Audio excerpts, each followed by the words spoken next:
¿Sabías que Segunda de Crónicas guarda uno de los secretos más impactantes sobre el destino de Israel y el plan de Dios para la humanidad? Este libro no es solo historia, es una advertencia, una profecía y un mensaje divino que sigue vigente hoy.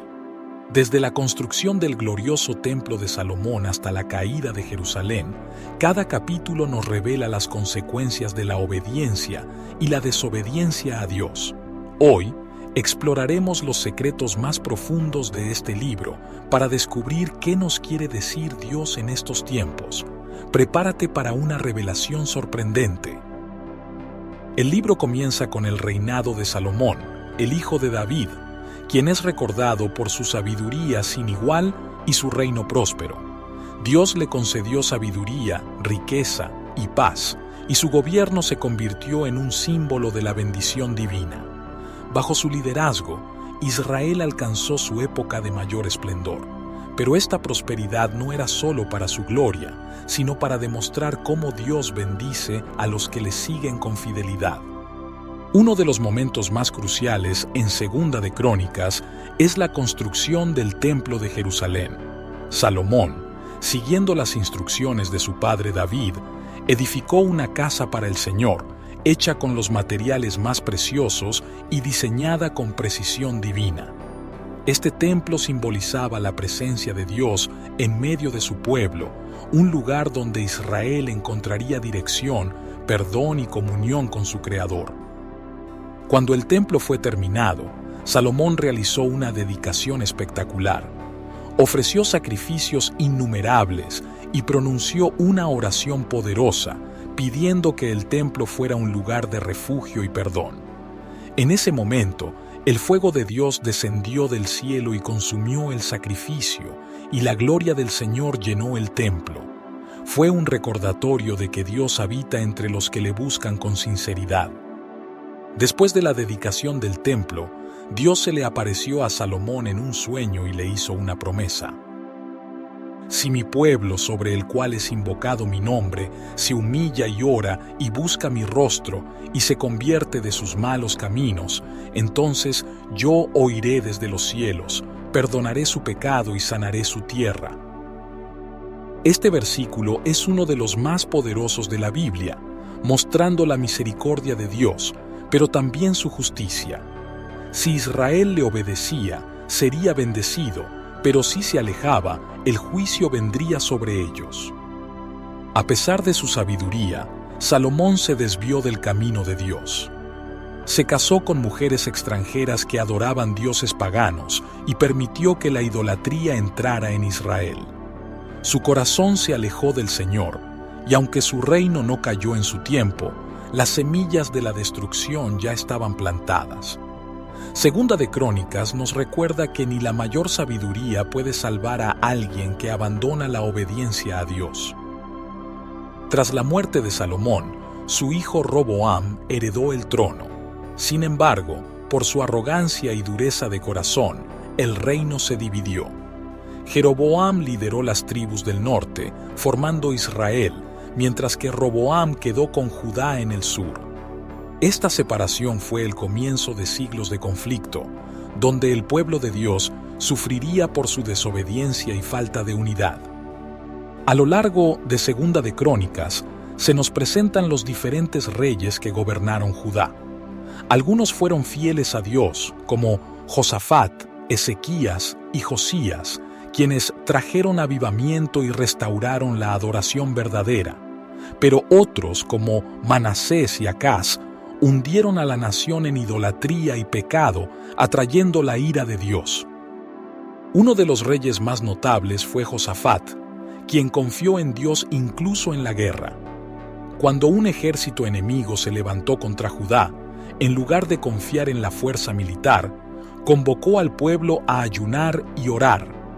Dios respondió y confundió a los enemigos, haciéndolos destruirse entre ellos sin que Judá tuviera que luchar. Esta historia nos enseña el poder de la fe y la oración.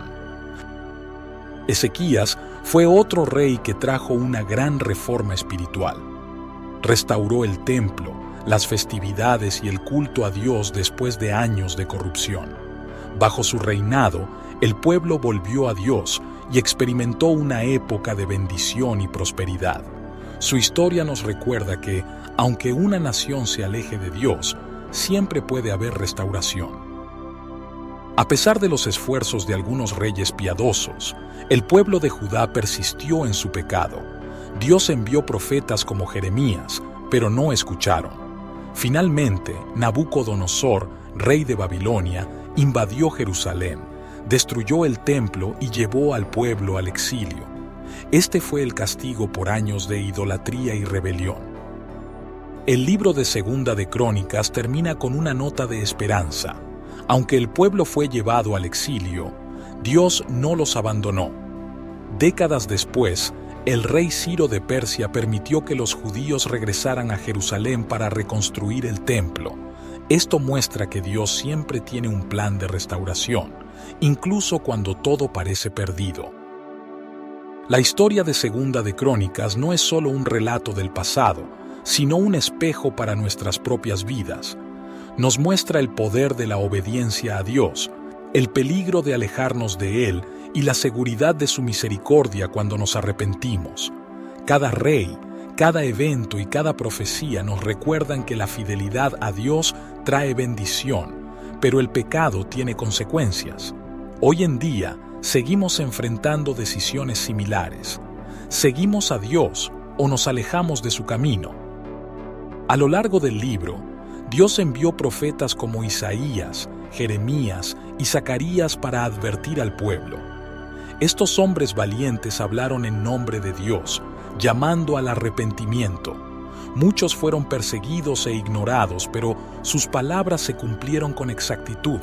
Esto nos enseña que Dios siempre advierte antes de traer juicio, dándonos la oportunidad de cambiar nuestro rumbo.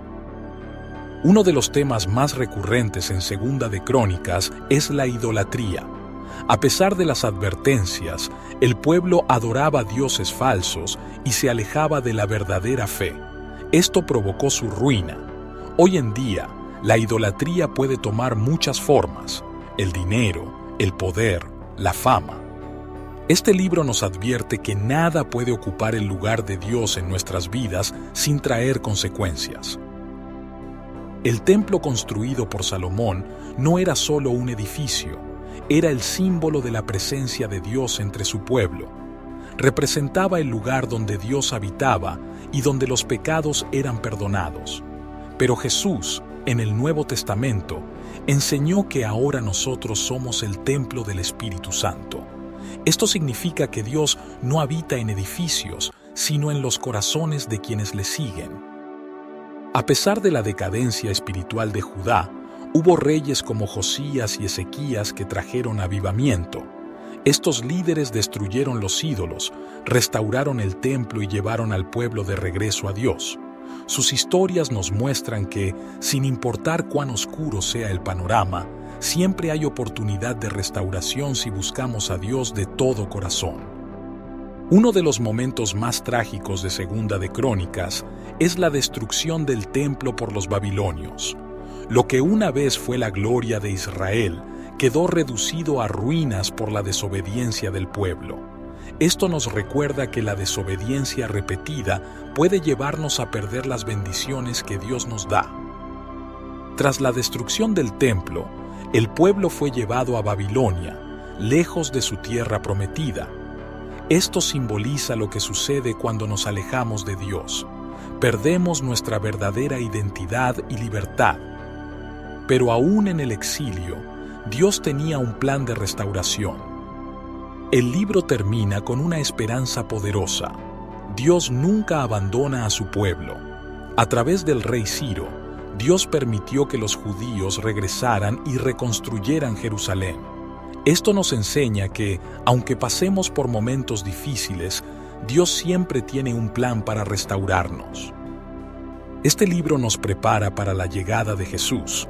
Nos muestra que ningún rey humano pudo traer la salvación verdadera. Solo en Cristo encontramos el cumplimiento perfecto de las promesas de Dios. ¿Cómo podemos aplicar Segunda de Crónicas hoy? Nos enseña a buscar a Dios en todo momento, alejarnos de la idolatría y confiar en su plan, aunque no lo entendamos. Aun cuando Israel falló, Dios les dio la oportunidad de regresar. Lo mismo hace con nosotros. Siempre hay oportunidad de restauración cuando volvemos a Él con humildad. Este libro es un llamado a ser fieles a Dios en todo momento. Nos recuerda que la bendición sigue a la obediencia y el juicio sigue a la desobediencia. Hoy, Dios sigue hablando a través de este libro. La pregunta es, ¿responderemos a su llamado o seguiremos nuestro propio camino? La elección es nuestra. Así concluimos este profundo recorrido por Segunda de Crónicas, un libro que nos enseña sobre la fidelidad, la restauración y la soberanía de Dios. No es solo historia, es un mensaje vivo que nos invita a examinar nuestras vidas y tomar decisiones con propósito. ¿Estamos caminando en obediencia o nos hemos alejado del camino correcto? Dios nos da oportunidades cada día para volver a Él, para buscarle con todo nuestro corazón y para experimentar su gracia transformadora. No dejes que este mensaje quede en el olvido. Medita en él, aplícalo y permite que la palabra de Dios moldee tu vida. Gracias por acompañarnos en este viaje espiritual. Nos vemos en el próximo video, donde seguiremos explorando los tesoros de la Biblia. Que Dios te bendiga grandemente.